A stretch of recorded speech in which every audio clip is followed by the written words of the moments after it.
Alhamdulillahilladzi an'amana bi nikmatil imani wal islam wa ala alihi wa sahbihi alladzina hadu ila nuril huda. Rabbi shrah li sadri wa yassir li amri wahlul 'uqdatam min lisani yafqahu qawli amma ba'du.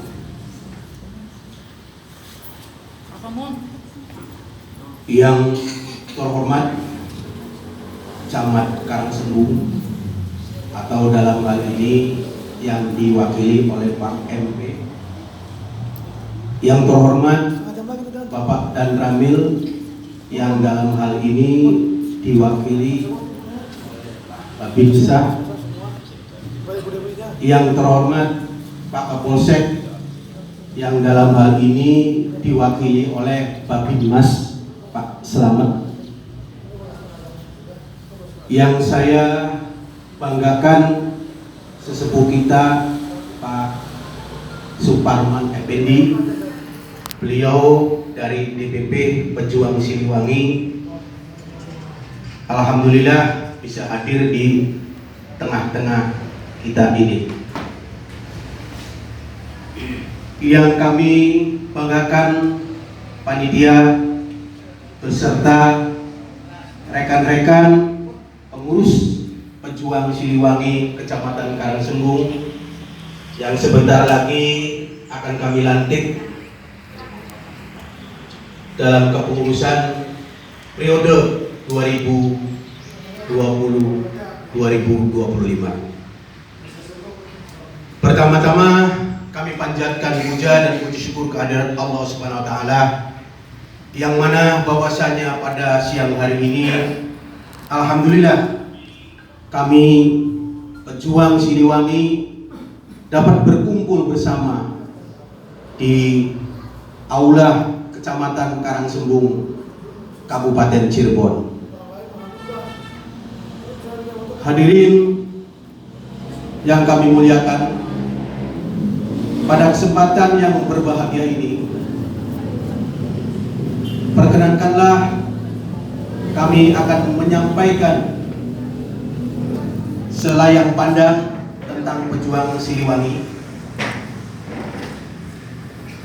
bahwa organisasi Pejuang Siliwangi ini bukan organisasi yang baru lahir, tetapi sudah terlahir sejak, kalau terhitung 2022 ini sudah 100 tahun. Karena lahirnya tanggal 2 Juli 1922. Dan Pejuang Siliwangi ini selalu di DPP itu adalah seorang jenderal bintang 3 dan bintang 4. Dan termasuk di bawahnya itu banyak para purnawirawan, ada Denjaka, ada Kopassus, ada juga Arhanur, ada juga Kosrat dan sebagainya.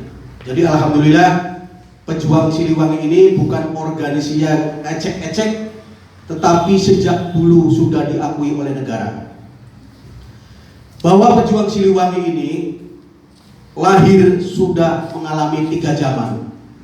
Yang pertama pada zaman kolonial Belanda. Pejuang Siliwangi pada saat itu membuat sebuah perkumpulan yang pada waktu itu dinamai pencaksilat. Tujuannya apa? Mendirikan pencaksilat itu mengumpulkan semua komponen anak bangsa dan sekaligus mengajarkan tentang syariat Islam dan tentang ajaran rukun Islam dan rukun iman. Nah, dengan begitu setelah kumpul para anggota Pejuang Siliwangi, kalau dulu pencaksilat, setelah kumpul itu di beberapa daerah dibentuk sebuah perkumpulan pencaksilat, dan setelah menasional kemudian melakukan perlawanan terhadap penjajah. Karena pada waktu itu Pejuang Siliwangi misi misinya adalah agar negara Indonesia merdeka. Kenapa? Karena Indonesia ini sudah cukup lama dijajah oleh Belanda 350 tahun. Itu menyisahkan bangsa kita yang luar biasa. Penjajah ini meninggalkan kita satu kemiskinan. Jadi konsep penjajah membuat bangsa Indonesia ini agar menjadi melarat. Yang kedua, konsep penjajah itu agar bangsa Indonesia jadi tertinggal. Nah, dengan tertinggal kan kalau dulu itu tidak ada akses akses IT.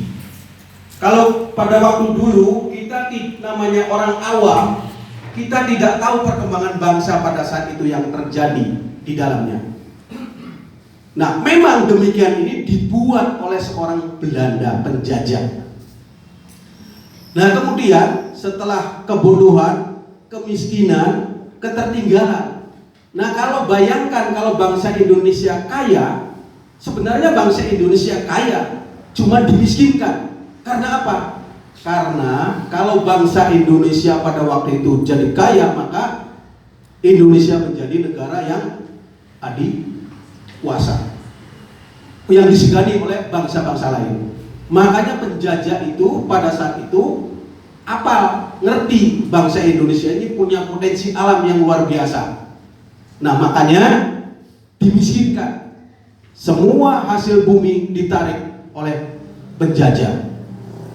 Nah, kemudian yang ketiga ini ketertinggalan, tidak ada akses pada saat itu, radio, TV pada saat itu. Kita orang kecil tidak punya TV, tidak punya radio. Nah, konsep inilah seorang penjajah ditanamkan di bangsa Indonesia. Dan juga itu ada yang namanya politik adu domba, divide et impera. Nah, ini kita harus waspadai, jangan sampai muncul lagi, ya.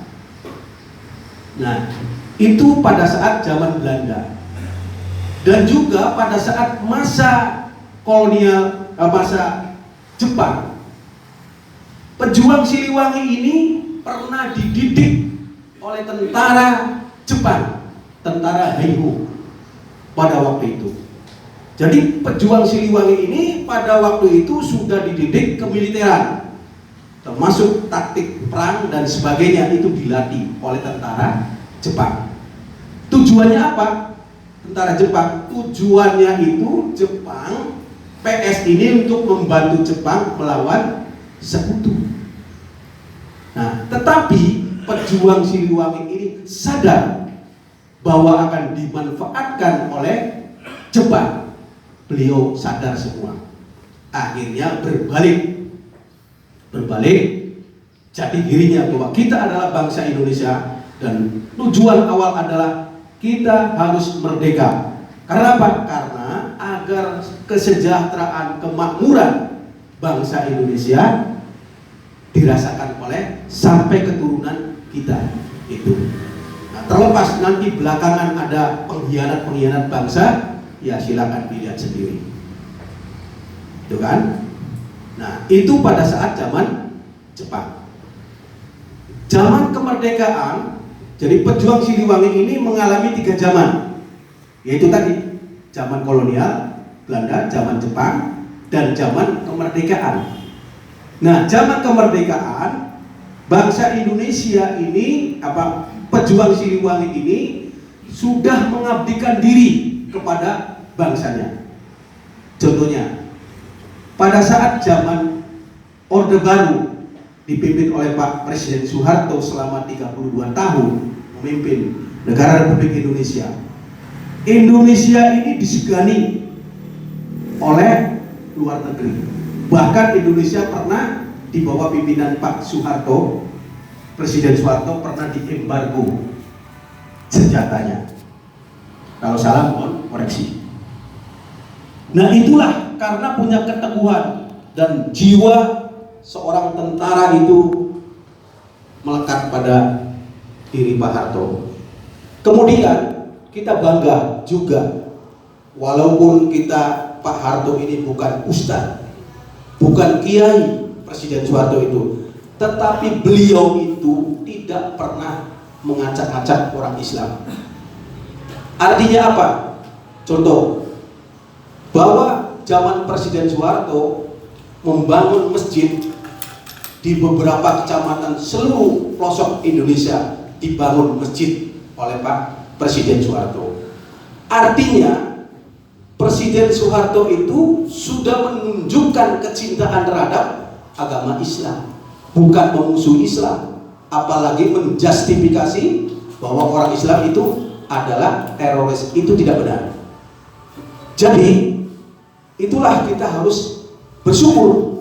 Kemudian Pak Harto juga pernah membangun masjid di luar negeri, di Bosnia, Presiden Soeharto. Kita sebagai rakyatnya itu merasa bangga kepada presidennya.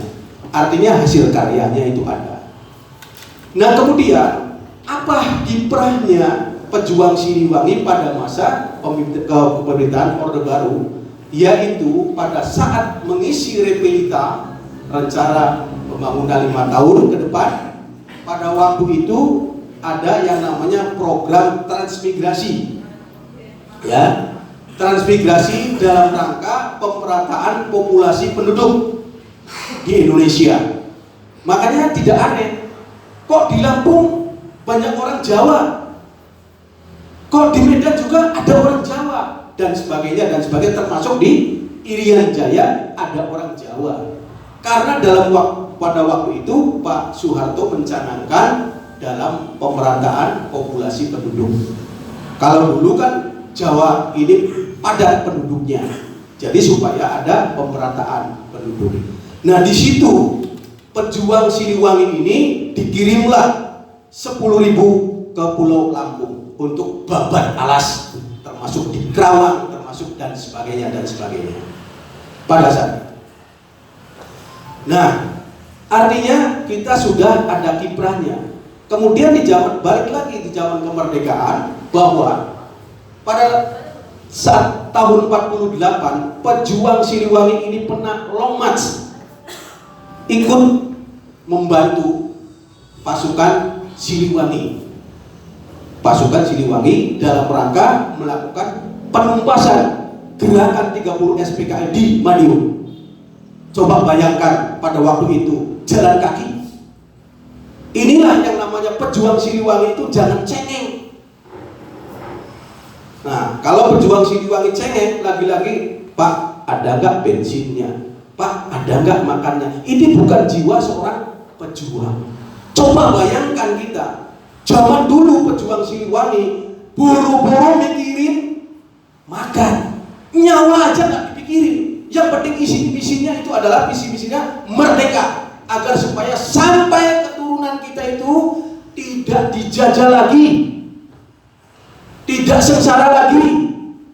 Terlepas nanti di kemudian hari ada pengkhianat, yaitulah silakan dinilai sendiri, ya kan? Sebab runtuhnya keluarga, runtuhnya negara, karena di dalamnya itu ada orang-orang yang berkhianat pada bangsanya sendiri. Nah, oleh karena itu kita semua pejuang Siliwangi ini harus menjaga negara kesatuan Republik Indonesia. Tuh. Nah, kemudian pejuang Siliwangi pun pernah melakukan peperangan pada waktu itu di Tasikmalaya, kemudian juga di Kranji, Bekasi, dan sebagainya. Nah, terakhir setelah ikut melakukan penumpasan gerakan 30 SPKI di Madiun pada tanggal 9 September 1949, pejuang Siliwangi itu dipanggil ke Istana Negara oleh Presiden Soekarno, dan kemudian di sana diberi penghargaan oleh Presiden bahwa pejuang Siliwangi penghargaannya berupa bintang gerilya. Jadi kalau ditanya, pejuang Siliwangi ini adalah organisasi yang lahirnya kalau saat sekarang 2022 sudah 100 tahun, berarti kita sudah eksis ke negara. Kemudian organisasi kita Pejuang Siliwangi ini bukan organisasi bersifat kedaerahan, tetapi bersifat nasional. Ada di mana-mana. Kita mau ke Bali, kontak pengurus Bali. Kita mau ke Jambi, kontak pengurus Jambi. Kita ke Lampung, kontak pengurus Lampung. Insya Allah orang Pejuang Siliwangi karena merasa bajunya hijau itu saling membantu. Begitu lihat langsung teman-teman kita itu membantu ketika ada kesulitan. Itulah jiwa, makanya ada Sili Asa, Sili Asi, Sili Asu, Siliwangi. Ini yang harus kita pegang. Dan Pejuang Siliwangi ini di dalam anggaran dasar anggaran rumah tangga tidak boleh ada anggota yang mabok-mabokan. Itu tidak boleh. Karena itu tegas oleh pendiri kita. Dan saya sampaikan juga pada kesempatan ini bahwa Pejuang Siliwangi di beberapa daerah juga sudah mendirikan padepokan-padepokan, termasuk nanti ada pelatihan bela diri, kanuragan apa dan sebagainya di daerah-daerah lain. Termasuk kita di Cirebon, insya Allah nanti itu lagi diproses. Artinya nanti ada padepokan di Cirebon yang itu kita terbaru. Dan insya Allah Cirebon ini tidak kalah dengan daerah lain. Karena kalau kita mengingat sejarah, ternyata bahwa Sunan Gunung Jati ini adalah seorang yang ilmunya luar biasa dan pengembaraannya luar biasa. Sunan Gunung Jati ini kalau dikaitkan dengan Lampung itu juga anak. Pada saat itu Sunan Gunung Jati diminta oleh Ratu Pugung Lampung untuk membantu, karena pada waktu itu Ratu Pugung ini adalah ratu yang kaya pada saat itu, tapi sering dibajak.